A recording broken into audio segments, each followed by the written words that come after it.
అన్నదాత అన్నదాత మీ అన్నదాత చెమటోడ్చి ఆహారాన్నందించే రైతన్న అనునిత్యం నీ కండదండగా నిలిచే నేస్తం ఎవరన్నా అన్నదాత అన్నదాత మీ అన్నదాత.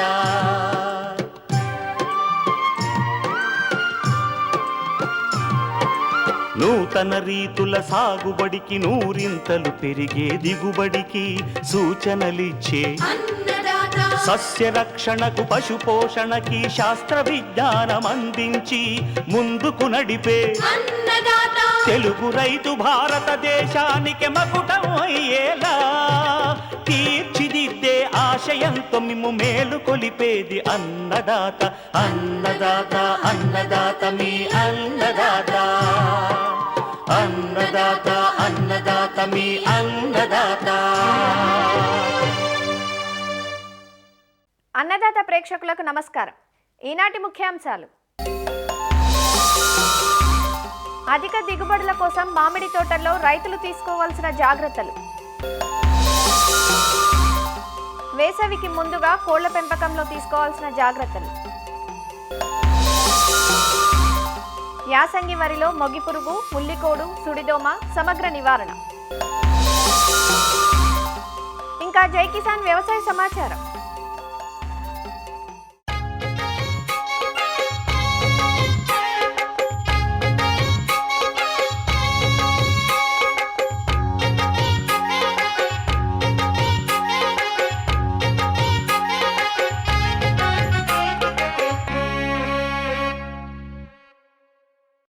నిన్న మొన్నటి వరకు ఉన్న చలి తీవ్రత పంటల పెరుగుదలకు పెద్ద అవరోధంగా మారింది.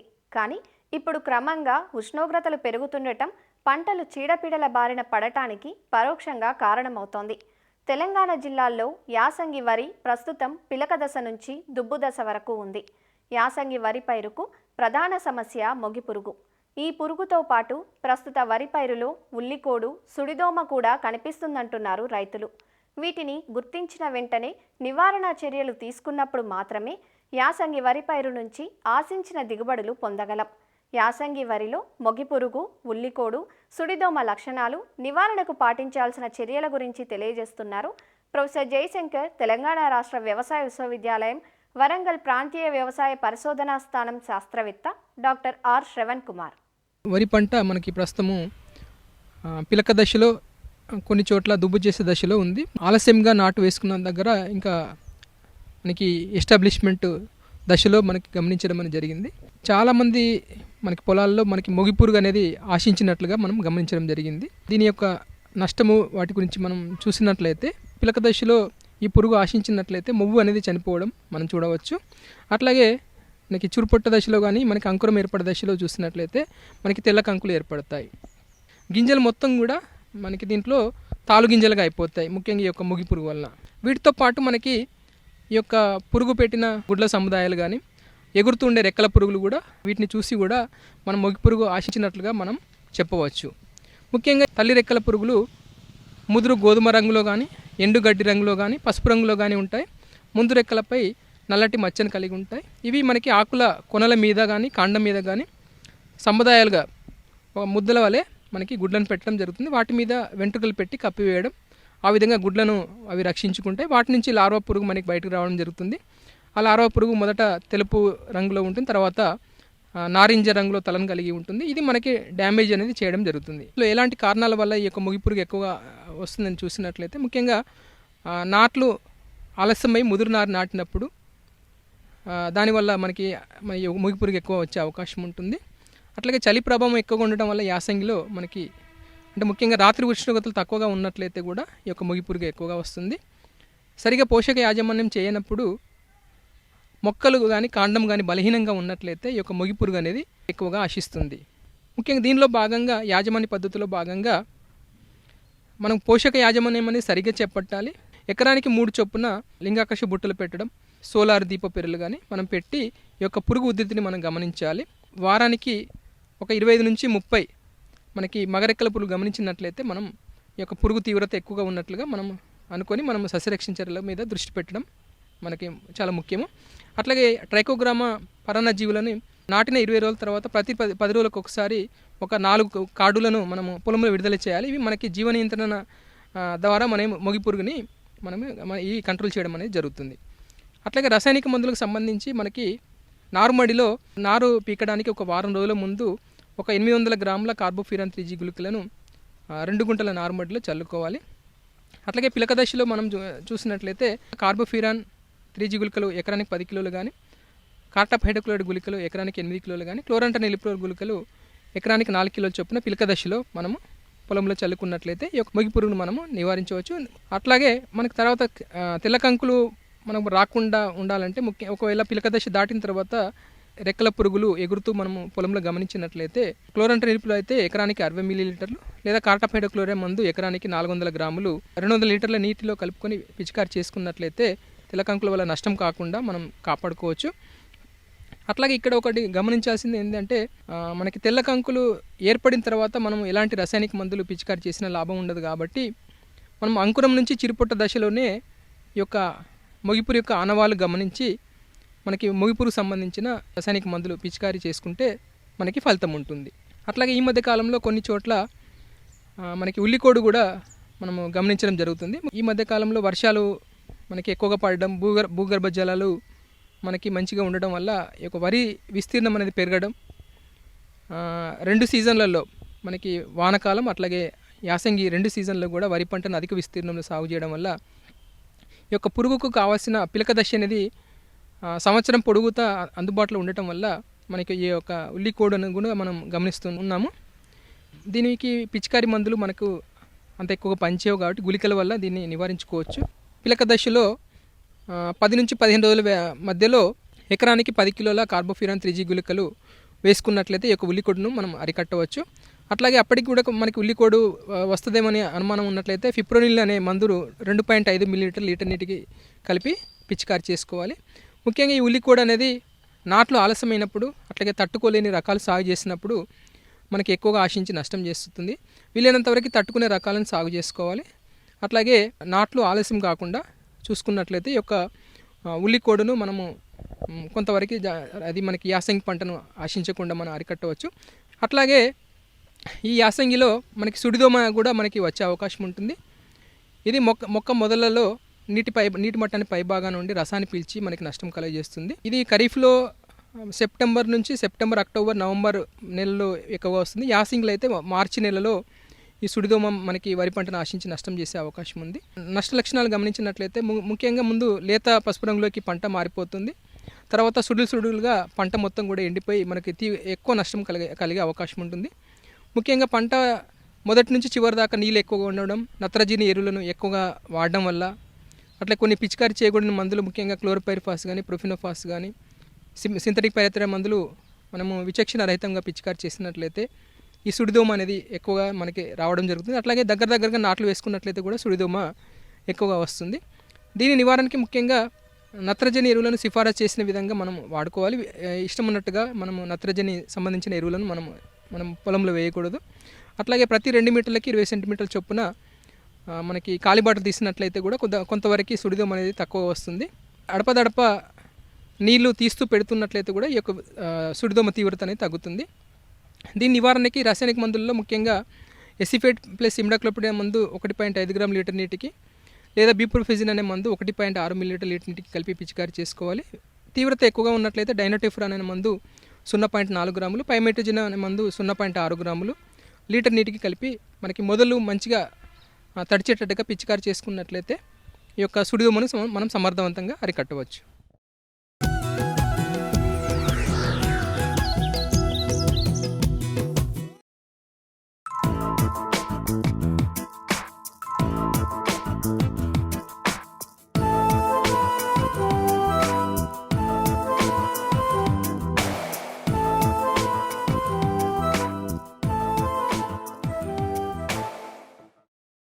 మధుర ఫలరాజం మామిడి సాగు ఈ ఏడాది ఆశాజనకంగానే ఉంది. ప్రస్తుతం అంతటా తోటలు గోళీకాయ సైజు నుంచి కాయ అభివృద్ధి చెందే దశల్లో ఉన్నాయి. ఈ దశలో కాయ నాణ్యతను, దిగుబడులను హరించే చీడపీడల పట్ల రైతులు అప్రమత్తంగా ఉండాలి. అవగాహన లోపంతో విచక్షణ రహితంగా రసాయనాలను పిచికారీ చేయటం వల్ల రైతుకు పెట్టుబడులు భారంగా మారతాయి. కాబట్టి తోటలను ఎప్పటికప్పుడు గమనించుకుంటూ జాగ్రత్తగా కాపాడుకోగలిగితే నాణ్యమైన కాపును పొందే వీలుంటుందంటూ యాజమాన్య సస్యరక్షణ వివరాలు తెలియజేస్తున్నారు ఆచార్య ఎన్జీ రంగా వ్యవసాయ విశ్వవిద్యాలయం, అనకాపల్లి జిల్లా కొండెంపూడి కృషి విజ్ఞాన కేంద్రం ఉద్యాన శాస్త్రవేత్త డాక్టర్ సత్తిబాబు. మన ఉత్తర కోస్తా జిల్లాలైన విజయనగరం జిల్లాలోని మామిడి తోటలు ఎక్కువ సాగు చేస్తున్నారు. తర్వాత అనకాపల్లి జిల్లాలో ఎక్కువ సాగు చేస్తున్నారు. అలాగే మన విశాఖపట్నం జిల్లాలో కూడా ఈ మామిడులను ఎక్కువ సాగు చేస్తున్నారు. ఈ మామిడికి మనకి ప్రస్తుతం ఇప్పుడు అంతా ఫ్లవరింగ్ ప్లస్ ఫ్రూట్ సెట్ అయ్యే దశలో ఉంది కాబట్టి యాక్చువల్గా మామిడిలో కూడా పుష్పవిన్యాసం అనేది కొమ్మల చివరిలో వస్తుంది. దీంట్లో కూడా ఒక పుష్పవిన్యాసంలో 10,000 పుష్పాలు ఉంటాయి. ఈ 10,000 పుష్పాల్లో ఇంచుమించుగా 90% అంతా కూడా మగ పుష్పాలు ఉంటాయి. కేవలం 5% మాత్రమే మనకి ద్విలింగ పుష్పాలు ఉంటాయి. ఈ ద్విలింగ పుష్పాలు కూడా ఫ్రూట్ సెట్ చేసుకునే పర్సంటేజ్ కూడా 0.1% మాత్రం ఉంటుంది. కాబట్టి మరి రైతు సోదరులు ఈ దశను మనం చాలా జాగ్రత్త పడాలి. ఒకసారి ఫ్రూట్ సెట్ అయిన తర్వాత బఠానీ గింజలు వచ్చినప్పుడు ఈ పిందులు రాలిపోతున్నాయని ఎక్కువ కంప్లైంట్ చేస్తుంటారు. పిందులు రాలిపోకుండా రైతు సోదరులు ఖచ్చితంగా ఒక నీటి తడులు ఉంటే మనం పెట్టుకోవాలి. లేని ఎడల మన హార్మోన్ ప్లానోఫిక్సిన్ హార్మోన్ ఉంటుంది, దాన్ని నాప్థలిన్ ఎసిటిక్ యాసిడ్ అంటారు.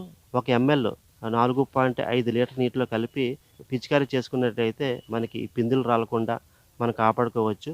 ఈ పిందులు నిమ్మకాయ సైజులు అయినప్పుడు పండుగకు వచ్చే ఆస్కారం ఎక్కువ ఉంటుంది. కాబట్టి రైతు సోదరులు ఈ పండుగ బెడ నుంచి కాపాడుకోవడానికి మ్యాంగో ఫ్రూట్ కవర్ టెక్నాలజీ నిమ్మకాయ సైజులు ఉన్నప్పుడు కానీ ఒక్కొక్క పండుకి ఒక్కొక్క కవర్ ఏర్పాటు చేసుకున్నట్లయితే పండుగ ఆశించుకుంటా నిగడంగలాడే కాయలు కూడా మనకి వచ్చే ఆస్కారం ఉంటుంది. ఒక్కసారి కానీ కవర్ కట్టిన తర్వాత అక్కడి నుంచి మనం లెక్కెట్టుకుంటే 55 నుంచి 65 రోజుల వరకు కూడా ఈ కవర్ని అలాగే ఉంచుకోవాలి. ఉంచిన తర్వాత మనకి ఆ కవర్ని ఇప్పినట్లయితే పండు అన్నది ఏంటంటే నిగడంగలు ఆడుతుంటుంది, బంగారు పసుపు రంగులు ఉంటుంది. కాబట్టి పండు మనకి ఎక్కువ దిగుబడి సాధించుకోవచ్చు. ఫ్రూట్ కవర్ అనేది ఏంటంటే 2 రూపీస్ పడుతుంది, రైతుకి ఎక్కువ కాస్ట్ అవుతుంది. కాబట్టి రైతు సోదరులు ఏం చేయాలంటే రైతు ఉత్పత్తిదారుల సంఘం ద్వారా కానీ ఈ కవర్లు కొనుక్కునేటట్టయితే ఒక్కొక్క కవర్ కాస్ట్ ₹1 పడుతుంది. కాబట్టి ఖర్చు తగ్గించుకోవచ్చు. రైతు సోదరులు ఫస్ట్లో కవర్లు కట్టేటప్పుడు ఇబ్బంది అనిపించినా సరే ఎటువంటి మచ్చలు ఉండవు, ఎటువంటి తెగుళ్ళు ఉండవు, పండుగ ఆశించదు. కాబట్టి ఈ పండ్లకి ఎక్కువ గిరాకీ మార్కెట్లో ఉంటుంది. కాబట్టి కేజీ ₹100 నుంచి ₹150 కూడా వెళ్ళే ఆస్కారం ఉంటుంది ఈ పళ్ళకి. తర్వాత రైతు సోదరులు మనకి ఎక్స్పోర్ట్ క్వాలిటీకి వెళ్ళాలంటే పండ్లు పరిపక్వత వచ్చిన వాటి కాయలు మాత్రం కోసుకోవాలి. దీన్ని ఎలా గుర్తించుకోవాలంటే మామిడికాయ మీద మనకి గ్రంథులు ఏర్పడుతుంటాయి, రెసినస్ డక్స్ అంటాము గ్రంథులు. ఆ గ్రంథులు క్లియర్గా కనిపిస్తుంటాయి. మామిడి భుజాలు ప్లస్ ఈ ఫ్రూట్ స్టాక్ కానీ 3 కూడా ఒక ఈక్వల్ స్థాయిలోకి వచ్చేస్తాయి. ఇటువంటి స్థాయిలో మనకి పండు పరిపక్వతకు వచ్చినట్టు గమనించి వాటిని తెంపుకొని సొనంతా కూడా తీసివేసి తర్వాత ప్యాకేజ్ కానీ చేసుకొని ఎక్స్పోర్ట్ కానీ చేసుకున్నట్లయితే రైతు సోదరు మంచి దిగుబడి కూడా సాధించుకోవచ్చు.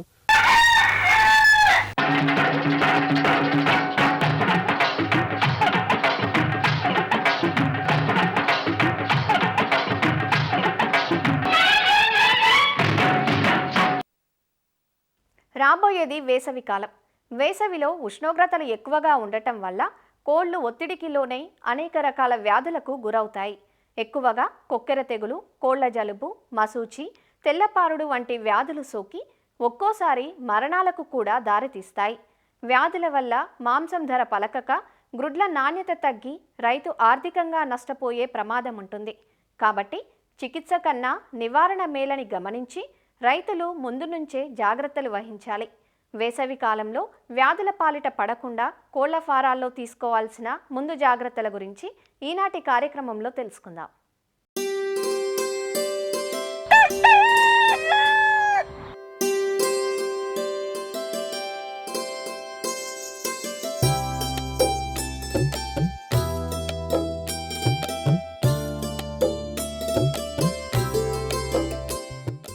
మారుతున్న ఆహారపు అలవాట్లు, జీవన శైలితో నానాటికి మాంసం వినియోగం పెరుగుతోంది. ఒకప్పుడు పెరట్లో తిరగాడే కోళ్లు నేడు వాణిజ్య రూపును సంతరించుకున్నాయి. మాంసం కోసం బ్రాయిలర్ కోళ్లను, గ్రుడ్ల కోసం లేయర్స్ను పెంచుతున్నారు. మెడికల్ కౌన్సిల్ ఆఫ్ ఇండియా లెక్కల ప్రకారం దేశీయంగా ఒక్కో వ్యక్తి సంవత్సరానికి 180 గ్రుడ్లు, 11 కిలోల మాంసం తీసుకోవాలి. అయితే ప్రస్తుతం తలసరి వినియోగం మాత్రం 60 నుంచి 65 గ్రుడ్లు, మాంసం వినియోగం 2.5 కిలోల నుంచి 3 కిలోలుగా ఉంది. గ్రామీణ ప్రాంతాల్లో ఈ వినియోగం మరింత తక్కువ ఉండటం పరిస్థితి తీవ్రతకు అద్దం పడుతుంది. ఒకప్పుడు గ్రామాల నుంచి పట్టణాలకు తరలించిన కోళ్లు, గ్రుడ్లను ఇప్పుడు పట్టణాల నుంచి గ్రామాలకు తరలించాల్సి వస్తోంది.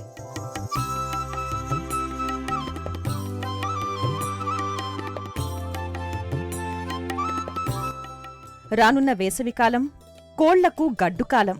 ఈ కాలంలో పెరిగే అధిక ఉష్ణోగ్రతల్ని ఇవి ఎంతమాత్రం తట్టుకోలేవు. అంతేకాదు పలు రకాల వ్యాధులు కూడా కోళ్లకు సోకే ప్రమాదం ఉంది. ముఖ్యంగా కొక్కెర తెగులు వల్ల ఎక్కువ సంఖ్యలో కోళ్లు చనిపోతాయి. ఈ వ్యాధి ఏ వయసు కోళ్లకైనా రావచ్చు. ఈ తెగులు సోకిన చిన్న పిల్లలు శ్వాస తీసుకోవడానికి ఇబ్బందిపడి ఒక్కోసారి చనిపోవడం జరుగుతుంది. అదే పెద్ద కోళ్లైతే రెక్కలను వ్రేలాడదీసి పక్షవాతపు లక్షణాలను కనబరుస్తాయి. నివారణ కోసం మొదటి వారం, 4వ వారం, 6 నుంచి 8 వారాల మధ్య టీకాలు వేయించుకోవాలి. బ్రాయిలర్ మరియు లేయర్ కోళ్లలో వచ్చే మరొక వ్యాధి కొరైజా. దీన్నే కోళ్ల జలుబు వ్యాధి అంటారు. వ్యాధి సోకిన పిల్లలు మరియు పెద్ద కోళ్లలో నోటి నుంచి ద్రావకాలు కారుతూ ఉంటాయి. జ్వరం తీవ్రత ఎక్కువగా ఉంటే చనిపోయే ప్రమాదం ఉంది. ఈ వ్యాధి నివారణకు షెడ్లలో పిల్లలను వదిలే ముందు పూర్తిగా ఫ్యూమిగేషన్ చెయ్యాలి. పిల్లలకందించే దాణా మరియు నీరు పరిశుభ్రంగా ఉండాలి. యాంటీబయోటిక్ మందులను నీటిలో కలిపి కోళ్లకందించాలి. ఈ వేసవికాలంలో కోళ్లకు వచ్చే మరో వ్యాధి ఆస్పర్గిల్లస్. ముఖ్యంగా కోళ్లకందించే దాణాల్లో బూజు, శిలీంధ్రాలు చేరటం వల్ల ఈ అఫ్లోటాక్సికోసిస్ వ్యాధి సోకుతుంది. ఈ వ్యాధి సోకిన కోళ్లు ఒత్తిడికి లోనై కాలేయం పాడవుతుంది. దీంతో జీర్ణశక్తి మందగించి కోళ్లు చనిపోతాయి. కోళ్లకందించే దాణాలు నాణ్యంగా ఉండేలా చూసుకోవాలి. కాలేయాన్ని ఉత్తేజపరిచే మందులను నిపుణుల సలహా మేరకు ప్రతిరోజు అందించాలి. ఇవే కాక ఈ సీజన్లో అంతర పరాన్న జీవుల వలన కూడా కోళ్లలో వ్యాధులు సోకే ప్రమాదం ఉంది. దీనివల్ల గ్రుడ్ల ఉత్పత్తి, మాంసం ఉత్పత్తి గణనీయంగా పడిపోతుంది. కాబట్టి ఎప్పటికప్పుడు వీటిని గమనించుకుంటూ వైద్యుల సూచనల మేరకు నివారణ చర్యలను పాటించాలి. ఈ కాలంలో ఉండే అధిక ఉష్ణోగ్రతలను తగ్గించటం కోసం షెడ్ల పైకప్పులపై గడ్డిని పరచటం, షెడ్డు చుట్టూ పరదాలు, గోనె సంచులను కట్టి నీటితో తడపటం ద్వారా కొంతవరకు కోళ్లకు ఉపశమనం కలుగుతుంది.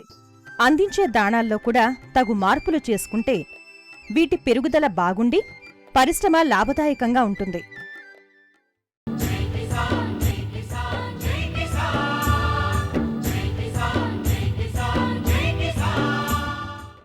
వ్యవసాయ సమాచారం ఇప్పుడు జై కిసాన్లో చూద్దాం.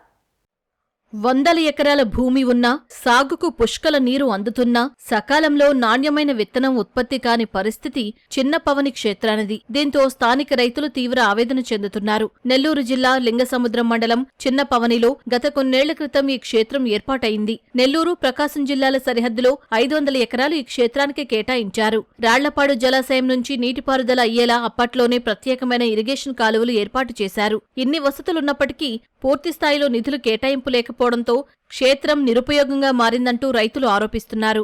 రాళ్లపాడు జలాశయానికి అనుబంధంగా 1958 సంవత్సరంలో చిన్నపవనిలో విత్తనాభివృద్ధి క్షేత్రానికి భూములు ఇచ్చారు. ఇక్కడ విత్తనాలు తయారు చేయడమే కాకుండా ఒక శాస్త్రవేత్తలు ఇక్కడ పరిశోధన చేసి రైతులకు మంచి వంగడాలను తయారు చేసి ఒక కేంద్రంగా తయారు చేయాలని పూర్వం మంచి ఆలోచనతో చేశారు. ఈ ఆలోచనతో ఇక్కడ 550 ఎకరాలని భూములు కూడా కేటాయించారు. రాళ్లపాడు జలాశయం నీటిని కూడా అనుసంధానం చేస్తూ ఇక్కడ పంట కాలువలు కూడా తీశారు. ఈ పంట కాలువల ద్వారా ఇక్కడ పంటలు సాగు చేయడం, అదేవిధంగా విత్తనాలు తయారు చేయడం అనేది ఒక ప్రధాన లక్ష్యం, మంచి లక్ష్యంతో చేసినప్పటికీ ఆ లక్ష్యం ఇంతవరకు కూడా నెరవేరిన దాఖలాలు లేవు. ఒకసారి మనం చూస్తే ఈ వ్యవసాయ పరిశోధన విత్తనాభివృద్ధి క్షేత్రం ఇప్పటికి కూడా ఒక బీడుగానే మారిపోయింది. మొత్తం కూడా గోతులతోనూ, పిచ్చి చెట్లతోనూ, సరైన రోడ్లు లేకుండా కూడా ఈ వ్యవసాయ పరిశోధన కేంద్రం పేరుకే తప్ప ఎక్కడ కూడా ఇక్కడ పరిశోధనలు చేయడం కానీ ఎటువంటి నిర్మాణాలు కానీ ఏమీ లేకుండా పోయాయి. అయితే ఇక్కడ కొందరు ఆక్రమిస్తున్నారని ఇక్కడ చుట్టూ మాత్రం ఫెన్సింగ్ మాత్రం ఒకవైపు వేశారు. మిగిలిన వైపు ఎక్కడ కూడా ఫెన్సింగ్ లేదు. ఉన్న ఫెన్సింగ్ కూడా ఊడిపోతుంది. ఈ 550 ఎకరాలలో 410 ఎకరాలు ఆచార్య ఎన్జీ రంగా వ్యవసాయ విశ్వవిద్యాలయం వ్యవసాయ పరిశోధన స్థానం పేరుతో 4 ఏళ్ల క్రితం కొద్దిపాటి భవనాలను నిర్మాణం చేశారు. అవి కూడా ఒక దిష్టి బొమ్మలాగే మాత్రమే కనిపిస్తున్నాయి. రాష్ట్రంలో దాదాపు 24 అగ్రికల్చర్ రీసెర్చ్ స్టేషన్లు ఉంటే ఇది అత్యధికంగా భూమి ఉన్న ప్రాంతం. ఇది చిన్నపవని క్షేత్రం. ఒక అగమ్య గోచరమైన పరిస్థితి ఇక్కడ క్షేత్రంలో మనం చూస్తే ఇక్కడ మనకు కనిపిస్తుంది. గతంలో ప్రభుత్వం వ్యవసాయం చేస్తే 530 ఎకరాల భూమి ఉంది. ఆ భూమిని ఆచార్య ఎన్జీ రంగా యూనివర్సిటీ వాళ్ళకి అప్పచెప్పారు. వాళ్ళు వ్యవసాయం చేస్తున్నారు. వాళ్ళు ఏ పైర్లు వేసుకుంటూ చుట్టూ కంచేసి ఏ పైరు వేసినా దాంట్లో రూపాయి గవర్నమెంట్కి ఆదాయం అనేది ఇప్పటికి వచ్చింది లేదు, వాళ్ళు తీసుకున్నది లేదు. మేము రైతులు వరి వేస్తే వాళ్ళు మెట్ట పైర్లు అవి వేసేది, నష్టం తప్పితే లాభం ఏం లేదు. దాన్ని మంచి సరైన పద్ధతిలో వినియోగించి చేస్తే దాంట్లో కావాల్సిన పంటలు పండి రాష్ట్రం మొత్తానికి విత్తనాలు, ఏ విత్తనం అయినా బోర్లు ఉన్నాయి, కరెంటు ఉంది, అన్ని వనరులు ఉన్నాయి, భూమి మంచిది. 2021-22లో ఆంధ్రప్రదేశ్ ప్రభుత్వం విత్తనాభివృద్ధి క్షేత్రం బాధ్యతలను ఆచార్య ఎన్జీ రంగా వ్యవసాయ విశ్వవిద్యాలయానికి అప్పగించింది. అప్పట్నుంచి విత్తనోత్పత్తి చేస్తున్నప్పటికీ అవి నామమాత్రంగానే ఉన్నాయంటూ రైతులు ఆరోపిస్తున్నారు. దాదాపు 150 ఎకరాల్లో వరి, జొన్న, నువ్వు పంటలు సాగు చేసి మమ అనిపిస్తున్నారంటూ వారు చెబుతున్నారు. రాళ్లపాడు ప్రాజెక్టు 1994 నవంబర్ 1వ తేదీన తెగిపోయింది. తర్వాత మళ్ళా 96లో మళ్ళా కట్టపోసి ఇచ్చారు. అప్పుడు నుంచి ఈ పొలం బీడు భూమిగా మారింది. తర్వాత 2004లోనే ఎప్పుడు రాజశేఖర రెడ్డి గారు గవర్నమెంట్ వచ్చిన తర్వాత వ్యవసాయ మంత్రి రఘువీరారెడ్డి గారు వచ్చి దీని మొత్తాన్ని కాపాడాలా అని 40 లక్షలు పెట్టి పెన్షన్ చేయించారు. తర్వాత కొన్ని రోజులు అట్నే ఆ పెన్షన్ కూడా సర్వనాశనం అయిపోయింది. తర్వాత మరలా వీళ్ళు వచ్చి ఆచార్య ఎన్జీ రంగా యూనివర్సిటీ వచ్చి ఆచార్య ఎన్జీ రంగా పరిశోధన క్షేత్రం బోర్డులు వేశారు. కానీ రైతాంగానికి ఎలాంటి వాళ్ళ సలహా కాదు. రైతులు పోయి వాళ్ళు ఎవరితో రైతులు మయమేకం లేదు. ఫస్ట్ జనం వేశారు, జనం ఫెయిల్యూర్. ఏర్చనగ వేసిన వనరు ఏర్చన ఫెయిల్యూర్. వాళ్ళు మాకు ఎన్నో పండినాయి అన్నారు. అది ఎవరికి చెప్పింది లేదు, చూసింది లేదు. క్షేత్రం అంత అద్దానం. దాంట్లో గొడ్లు మాగి రైతులకు గొడ్ల కన్నా మేము వదిలితే గొడ్లన్నా మేపుకుంటారు, కానీ దానివల్ల ఉపయోగం ఏమి లేదు. 20 సంవత్సరాల మంచి ఉంది ఖాళీగానే. ఇప్పుడు ఆచార్య రంగా గారు తీసుకున్నారు, ఇంకా మరి అద్దానం అయిపోయింది. అది లక్షలు ఖర్చు పెడతారు కానీ ఏం ప్రయోజనం ఉందా? విత్తనాభివృద్ధి క్షేత్రం ఉండే ఊరు ఖాళీగా పడేసి ఉంది. దాన్ని విత్తనాలు తయారు చేసి రాష్ట్రంలో సప్లై చేయవలసిందిగా నా గ్రామం తరఫున చిన్నపోను. విత్తనోత్పత్తి క్షేత్రంలో అపరాల విత్తనాలను ఉత్పత్తి చేస్తున్నామని ఇక్కడి అధికారులు చెబుతున్నారు. అయితే మౌలిక వసతుల కొరతతో పూర్తి స్థాయిలో చేయలేకపోతున్నామంటున్నారు. ఈ స్టేషన్ మామూలుగా 2021లో స్టార్ట్ అయింది. మెయిన్ ఆబ్జెక్టివ్ ఏంటంటే రైతులకి స్వచ్ఛమైన seed plus foundation seed, certified seed రెండు. మనం ఇక్కడ మేజర్గా చేసేది ఏంటంటే బ్లాక్ గ్రాము, గ్రీన్ గ్రాము, సెసామము, దాంతో ప్యాడీ చేస్తున్నాము. ప్యాడీ లాస్ట్ ఇయర్ నుంచి స్టార్ట్ చేసాం మనం. ప్రతి సంవత్సరం మనం రబీ సీజన్లో ఇక్కడ 200 నుంచి 250 ఏకర్ వరకు సీడ్ ప్రొడక్షన్ జరుగుతుంది. మార్చి లేదా ఏప్రిల్ నుంచి మనం ఏంటంటే సీడ్ ప్రాసెసింగ్ అయిన తర్వాత ఇవి వివిధ జోన్లకి మనం సీడ్ మొత్తాన్ని మనం ట్రాన్స్పోర్ట్ చేస్తూ ప్లస్ ఇండెంట్ ద్వారా మనం ఏంటంటే ప్రతి సీజన్ దాన్ని సీడ్ ప్రొడక్షన్ చేస్తూ మళ్ళీ తిరిగి మన రైతులకి స్వచ్ఛమైన సీడ్ మనం అందిస్తూ ఉంటాం అనమాట. ఇన్ఫ్రాస్ట్రక్చర్ అవి ఇవి ఇంకా డెవలప్మెంట్లో ఉన్నాయి. మాకు ఇచ్చింది ఏంటంటే 410 ఎకరాలు ఇచ్చారు. అందులో మనం ఒక 130 ఎకరాలు సాగుకు పనికిరాదు. సో మిగతా 200 నుంచి 250 ఎకరం వరకు మనం ప్రతి సంవత్సరం సాగు చేస్తున్నాం. ఇక్కడ ఏంటంటే 2 ప్రిన్సిపల్ సైంటిస్టులు ఉన్నారు, 2 రీసెర్చ్ అసోసియేట్లు ఉన్నారు, ఒక ఏఈఓ, ఒక రికార్డ్ అసిస్టెంట్ ఉన్నారు, ఫామ్ లేబర్ ఉన్నారు. మన దగ్గర ఇప్పుడు ప్రెసెంట్ వర్కింగ్లో అయితే 3 ట్రాక్టర్లు ఉన్నాయి. ఫామ్ ఇంప్లిమెంట్స్ అయితే ఒక 14 to 15 ఉన్నాయి. వివిధ అంటే ఒక్కొక్క క్రాప్కి సంబంధించిన ఇంప్లిమెంట్స్ ఒక్కొక్కటి ఉన్నది. ఎలక్ట్రిసిటీ కూడా మనకి లాస్ట్ ఇయరే వచ్చింది. సో ఇప్పుడు నెక్స్ట్ ఏంటంటే మనకి ఆ ఇరిగేషన్ సిస్టమ్ కానీ కరెక్ట్గా ఉంటే మన ఖరీఫ్, సమ్మర్ కూడా మనం చేస్తాం.